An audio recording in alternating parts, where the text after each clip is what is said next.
வடக்கு காசாவில் 46 இஸ்ரேலிய ராணுவத்தினர் பலி. போர் நிறுத்த ஒப்பந்தத்திற்காக காத்திருக்கும் இஸ்ரேல் ராணுவம். வடக்கு காசாவில் குறிப்பாக ஜபாலியா, பீட் ஹனூன் மற்றும் பெய்ட் லாகியா பகுதிகளில் இஸ்ரேலிய ராணுவ நடவடிக்கையின் போது 46 இஸ்ரேலிய ராணுவத்தினர் மற்றும் அதிகாரிகள் இறந்ததை இஸ்ரேலிய ஊடகங்கள் செவ்வாயன்று வெளியிட்டுள்ளது. 3 மாதங்களுக்கு முன்பு தொடங்கிய இந்த நடவடிக்கை இஸ்ரேலிய அறிக்கைகளின்படி மிக அதிக சேதாரத்தை ஏற்படுத்தியுள்ளது.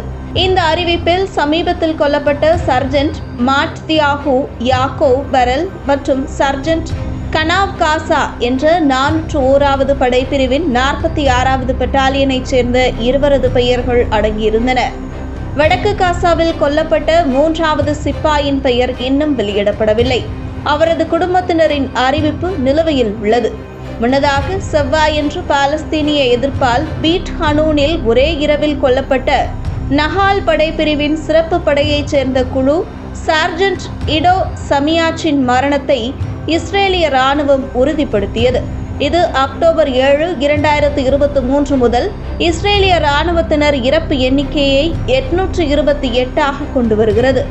அதிக உயிரிழப்பு எண்ணிக்கையானது வடக்கு காசாவில் இஸ்ரேலிய ஆக்கிரமிப்பு படைகள் எதிர்கொள்ளும் சவால்களை அடிக்கோடிட்டு காட்டுகிறது.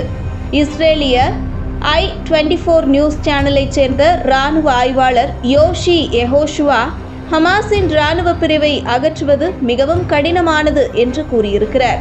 ஹமாஸ் தனது திறன்களை வெற்றிகரமாக மீட்டெடுத்ததாகவும் புதிய போராளிகளை ஆட்சேர்ப்பு செய்ததாகவும் தாக்குதல்களை தீவிரப்படுத்தியதாகவும் யோசுவா முன்பு குறிப்பிட்டார்.